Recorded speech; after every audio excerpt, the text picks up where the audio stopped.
Neuropathic pain वो दर्द जो नसों की बीमारी की वजह से पेन हो, उसको हम लोग न्यूरोपैथिक पेन बोल सकते हैं।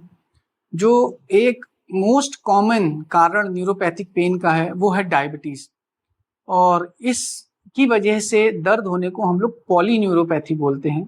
बाकी और भी कारण हो सकते हैं, मोनोन्यूरोपैथी भी होता है, लेकिन polyneuropathy most common neuropathic pain है जो कि एक डायबिटिक पेशेंट को होता है।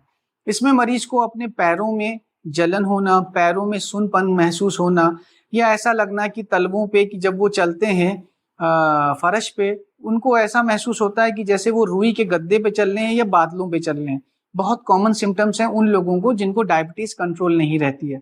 दूसरा, हमारे हाथों में भी पॉलीन्यूरोपैथी हो सकती है, जिसमें हमारे हाथों में जलन होना, या ग्लव स्टॉकिंग जिसको हम लोग बोलते हैं अंग्रेजी में, मतलब हाथों का या उंगलियों का महसूस ही ना होना।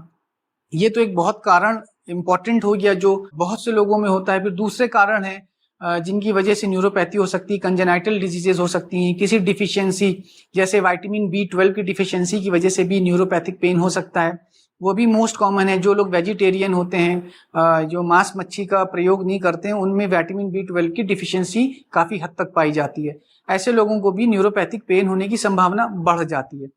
तो अगर वो ऐसे पदार्थों का प्रयोग करते हैं जिसमें B12 सफिशिएंट अमाउंट में होता है, तो न्यूरोपैथिक पेन की संभावना कम होती है। अगर किसी को न्यूरोपैथिक पेन सिम्टम्स के साथ आता है तो हम लोग सबसे पहले ये ढूंढते हैं कि उसको कारण क्या है। अगर डायबिटीज है तो सबसे पहले डायबिटीज कंट्रोल करना है।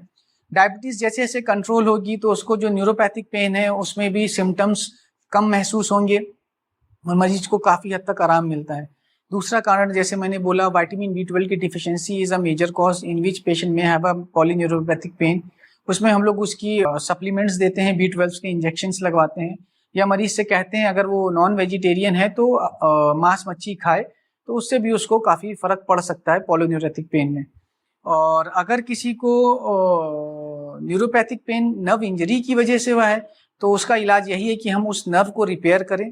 नर्व रिपेयर करने में जो भी जटिलताएं आती हैं उनको देखते हुए मरीज को आराम मिलता है, लेकिन उसकी 100% गारंटी नहीं होती है कि मरीज को आराम मिल ही जाएगा उस नर्व को रिपेयर करने के बाद।